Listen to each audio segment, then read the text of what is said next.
Hi everyone. So for this week, we actually will be doing a redo of phenotype and genotype. I noticed on 4 of the questions, I had lower than 66% master. I even had people that thought that no genes, that they thought that there was no phenotype or genotype options, or that there was both. And then I did see the same thing here.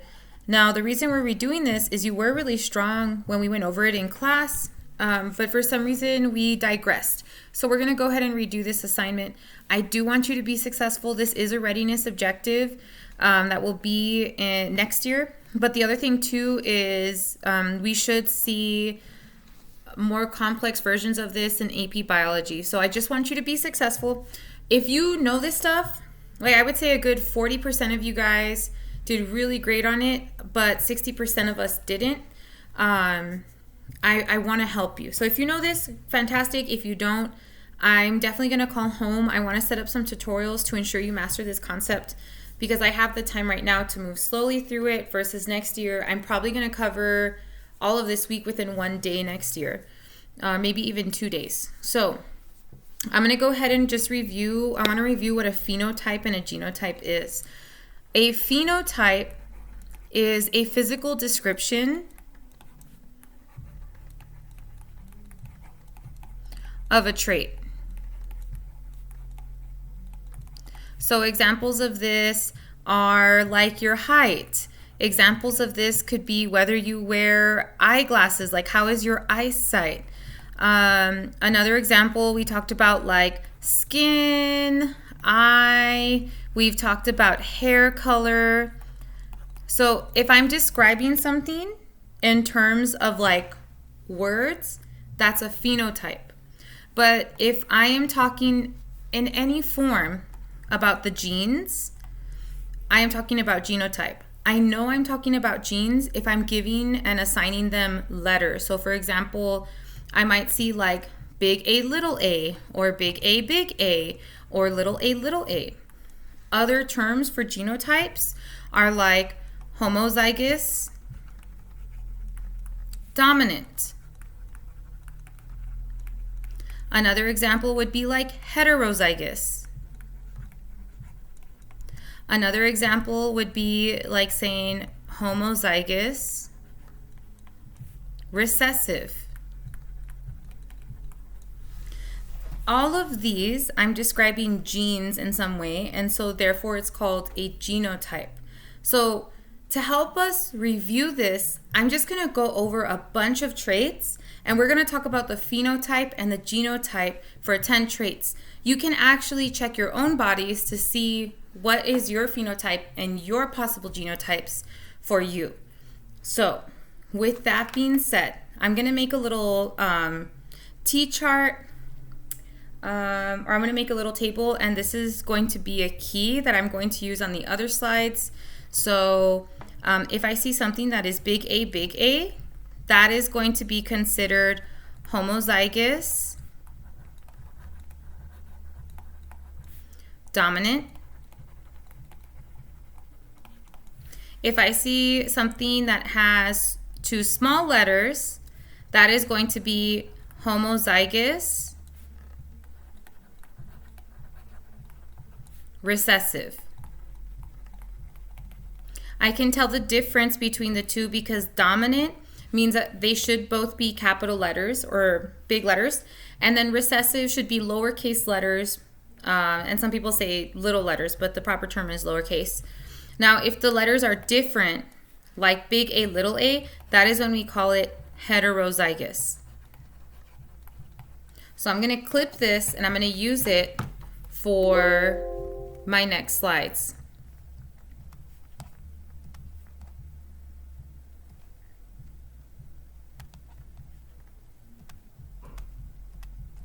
I'll use it on this one. Let's take a look at our first slide.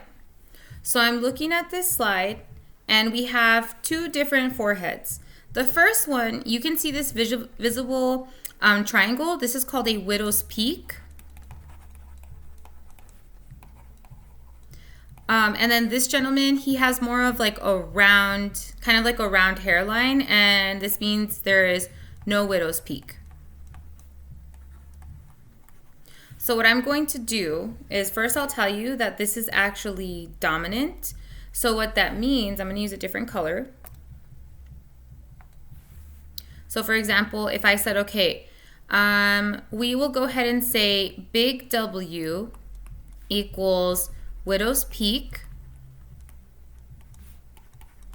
That means that it is a dominant trait, and little w means there is no widow's peak. I'm going to go ahead and make a table. In this table, I'm going to separate genotypes and phenotypes. So I'm going to put genotypes, and on the other side of my T-chart, I'm going to put phenotypes. So if I had two big W's, because it's the dominant trait, I should see widow's peak.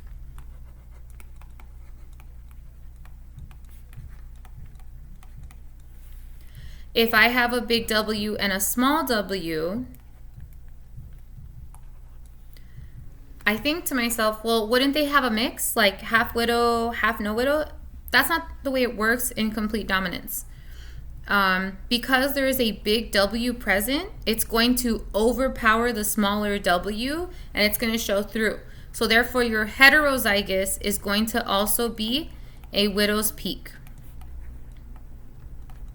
Now, if we have two small W's, that means that they're only expressing the recessive trait, so that means no widow's peak.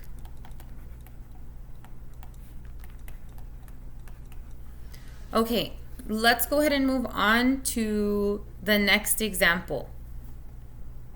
The next example is called the pinky bend, or the bent pinky. So if you take your hand out like this, you should be able to see whether like your pinky bends to the side. I can see it more like on this hand. Here we go. And then some people, when they close their hand, it's just super straight.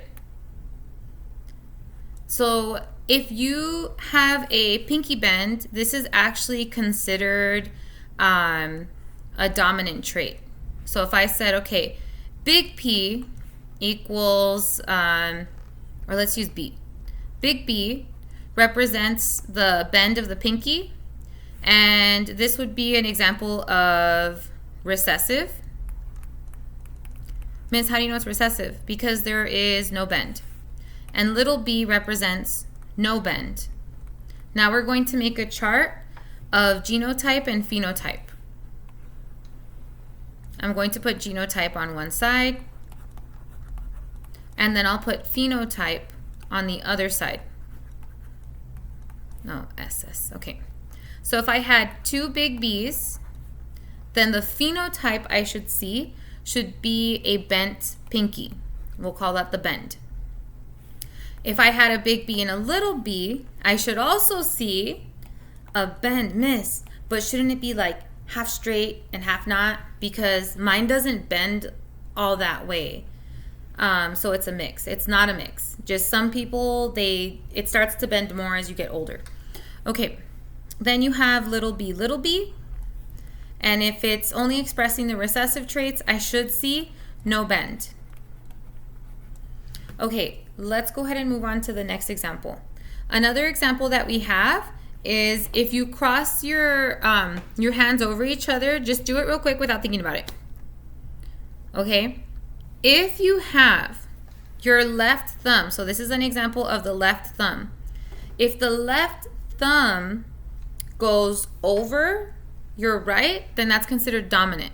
So this is called hand crossing, and it's genetic. Miss, but if I force myself, I can make my right thumb go over. That's true. You could force yourself if you thought about it like carefully or you pre-planned it, but I'm saying like cross your hands without thinking about it. I have my left hand over my right. So this with the left thumb crossing over, that is actually a dominant trait. But if you have your right thumb that crosses over your left when you close your hands, that's actually considered a recessive trait.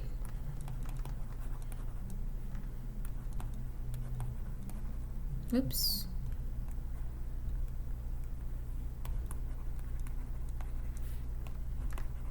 So let's go ahead and do the genotype and the phenotype of both of these.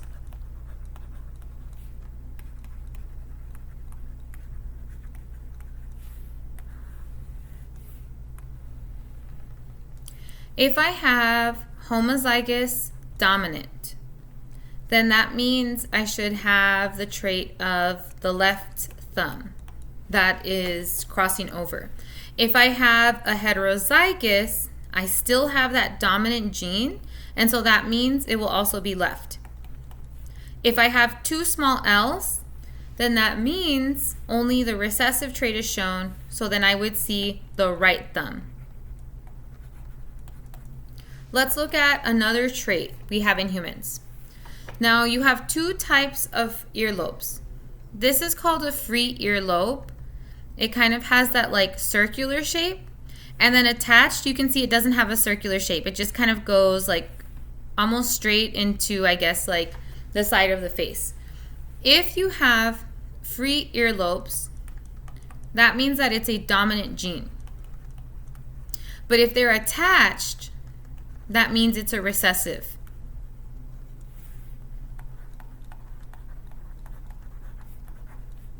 So I'm going to make my T-chart again. So here's genotypes and phenotypes. So if I had big F, the trait I should see should be free earlobes. If I have a big F, little f, heterozygous, then that should also be free earlobes. If I have two small f's, then that should be attached earlobes. Let's do one more example before you have to do your assignment. The last one is called the tongue roll. All of these are considered tongue rolls. Now there's some people that can do this and there's some people that cannot absolutely do this. If you can roll your tongue, that's actually a dominant trait.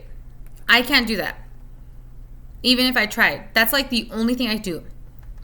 But I can't flip it. Like I can't flip my tongue like this.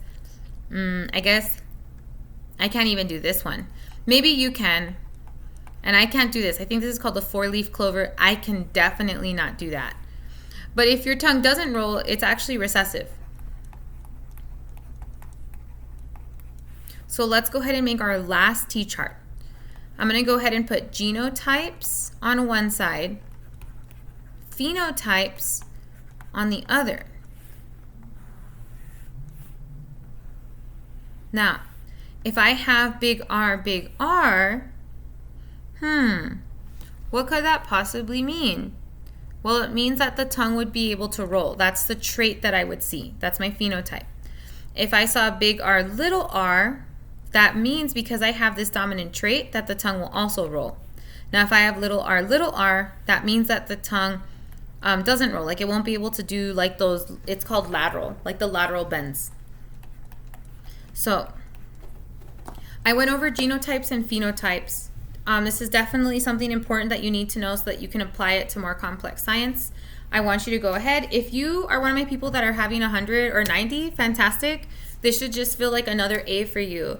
If you are struggling, and even after watching the video, you still don't get it, please, like reach out to me before you do the grade so I can help you get the A, okay? With that being said, have a great day. Thank you so much for joining me, and get to it.